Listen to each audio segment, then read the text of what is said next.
আমিও এই বাংলাদেশের সন্তান, আমিও ঢাকা মেডিকেল কলেজে পড়েছি, আমারও এখানে সব ডাক্তাররাই আমার বন্ধু বান্ধব। ফলে আপনাদের থেকে আমাকে কোনো ভিন্ন কিছু কিংবা দূরের কিছু কখনোই ভাববেন না। 1 নাম্বার কথা, আমি আপনাদের সাথেরই মানুষ। আপনাদের মধ্যে যারা বসে আছেন তাদের অনেকেই আমার দীর্ঘদিনের বন্ধু, সহপাঠী, সহকর্মী, কেউ সিনিয়র, কেউ জুনিয়র।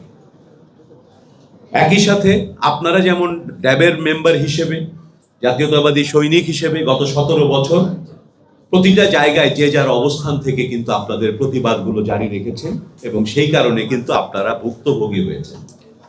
আমিও আপনাদেরই মতো আমি রাজনীতি করেছি, মেইন স্ট্রিম রাজনীতি।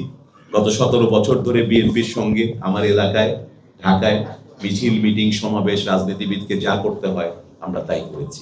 18 সালে নির্বাচনে দল আমাকে মনোনয়ন দিয়েছে, নির্বাচন করতে পারিনি, নির্বাচন করেছি, শেষ মুহূর্ত পর্যন্ত দাঁড়িয়ে থেকেছি।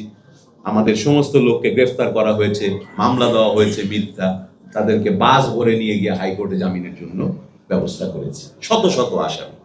Lily premium gold soap 24 carat gold ও মাল্টিভিটামিন সমৃদ্ধ, যা ডার্ক স্পট দূর করে বাড়িয়ে তোলে স্কিনের দীপ্তিময় উজ্জ্বলতা। ফলে আমরা কিন্তু একই সংগ্রামের ভেতর দিয়ে বেড়ে উঠেছি এবং ড্যাবের president, secretary, vice president, senior নেতৃবৃন্দ যারা আছেন তারা জানেন। আমি এই দায়িত্ব পাওয়ার পর ওনারা আমার সঙ্গে দেখা করতে গিয়েছেন, আমি এই কথাগুলোই ওনাদের বলেছি যে আমি ড্যাব করি না, কিন্তু মনে রাখবেন আমি কিন্তু বিএনপি করি। আমি এই দলেরই লোক, আমি আপনাদের সঙ্গেরই একজন মানুষ। আমি ডাক্তারি করি না, কিন্তু আমি কিন্তু আপনাদের মতো ঢাকা মেডিকেল থেকে পাশ করা একজন ডাক্তার। আমি ওনাদের বলেছি আমার এই অবস্থানে থেকে আপনাদের যে 16-17 বছরের সংগ্রাম এবং বঞ্চনার ইতিহাস আমি সেটা অনুভব করি, একজন চিকিৎসক হিসেবে, একজন রাজনৈতিক কর্মী হিসেবে। এবং আমি আপনাদেরকে কথা দিতে পারি আমার অবস্থানে আমি যতক্ষণ আছি কোনো ত্যাগী নেতা, কর্মী, চিকিৎসক বঞ্চিত হবেন, আর কোনো চিহ্নিত দোসররা কোনো জায়গায় পদায়ন পাবেন, প্রমোশন পাবেন, একটি ঘটনাতেও আমার সমর্থন ছিল না, সামনে